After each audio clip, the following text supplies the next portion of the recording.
বাতাসের মতো টাকা আপনার পিছে পিছে দৌড়াবে। নামাজের পরে শুধুমাত্র এই দোয়াটি আপনি 100 বার পড়বেন, টাকা আপনার পিছে পিছে দৌড়াবে বাতাসের মতো। তো চলুন সেই ফজিলতপূর্ণ গুরুত্বপূর্ণ দোয়াটি সম্পর্কে আজকে বিস্তারিত জেনে নেওয়া যাক। যে দোয়াটি পড়লে আপনি জীবনে বহুত কিছু করতে পারবেন, জীবনে সচ্ছলতা লাভ করতে পারবেন, আপনার মনের সকল আশাগুলো পূরণ হয়ে যাবে, আল্লাহ তাআলা আপনাকে সবকিছু দান করবে। তো চলুন সেই বিষয় সম্পর্কে জেনে নেওয়া যাক। প্রিয় দর্শক, অনেক মানুষ আছে যারা টাকার অভাবে, রুজি রোজগারের অভাবে তারা সংসারে আয় উন্নতি করতে পারছে না। অনেক ধরনের মানুষ আছে যারা জীবনে অনেক কিছু চায়, তাদের মনের অনেক আশা রয়েছে।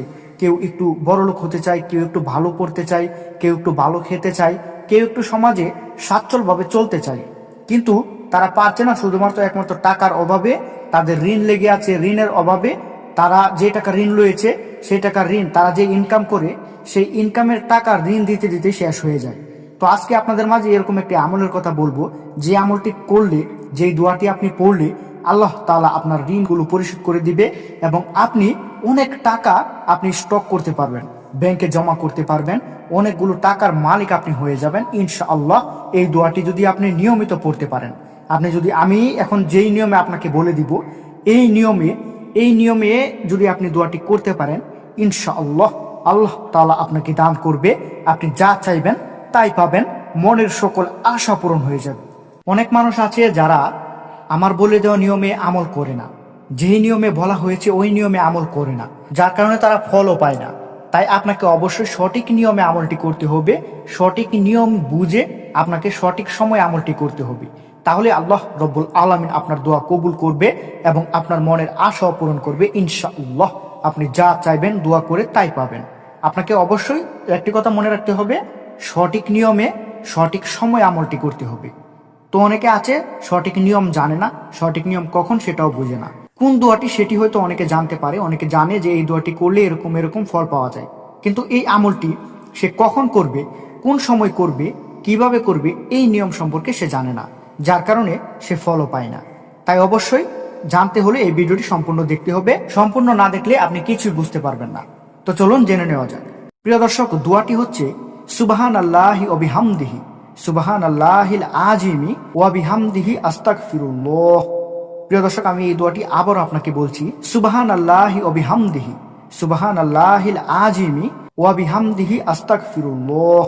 এই দোয়াটি আপনি যদি 100 বার করতে পারেন, কখন করবেন চলুন এখন জেনে নেওয়া যাক।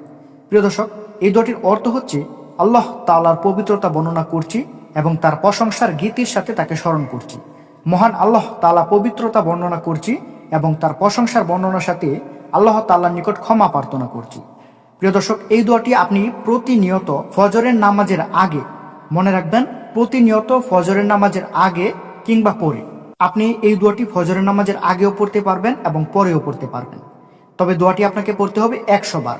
মনে রাখবেন, এই দোয়াটি প্রতিনিয়ত ফজরের নামাজের আগে কিংবা পরে 100 বার পাঠ করতে হবে, তাহলে আপনি ফল পাবেন, আপনার মনের আশা পূরণ হবে। এবং এই দোয়াটি পড়ার আরো একটি নিয়ম হচ্ছে, আপনি বিভিন্ন চিন্তা ভাবনা অথবা রাস্তার এদিকে ওদিকে হাঁটাহাঁটি করে পড়লে চলবে না। এই দোয়াটি অবশ্যই আপনাকে যে কোনো একটি নির্দিষ্ট জায়গায় পবিত্রতার সহিত পাঠ করতে হবে। আপনি যদি না পাক অবস্থায় থাকেন এবং এই দোয়াটি পাঠ করে আল্লাহ তাআলার কাছে চান, তাহলে আল্লাহ তাআলার কাছে এই দোয়া কবুল হবে না। অবশ্যই আপনাকে এই দোয়াটি একটি জায়গায় স্থির হয়ে বসে পবিত্র দিলে, পবিত্রতা অর্জন করে পবিত্র অবস্থায় এই দোয়াটি পাঠ করতে হবে। তাহলে আল্লাহ তাআলা আপনাকে সবকিছু দান করবে, আপনার রিজিক বৃদ্ধি করবে। এই দোয়ার বরকতে আল্লাহ তাআলা আপনার মনের সকল আশাগুলো পূরণ করে দিবে। সুবহানাল্লাহ। তো প্রিয় দর্শক, আমাদের সকলকে এই দোয়াটি বেশি বেশি পাঠ করার তৌফিক দান করুক এবং আমাদের জীবনে একটু সচ্ছলতা যাতে আসে, আপনাদের জীবনে যাতে একটু সচ্ছলতা আসে, সেই দোয়া কামনা করি। তো দর্শক, আজকের ভিডিওটি এখানেই শেষ করতে হচ্ছে। সকলে ভালো থাকবেন, সুস্থ থাকবেন। আসসালামু আলাইকুম। আল্লাহ।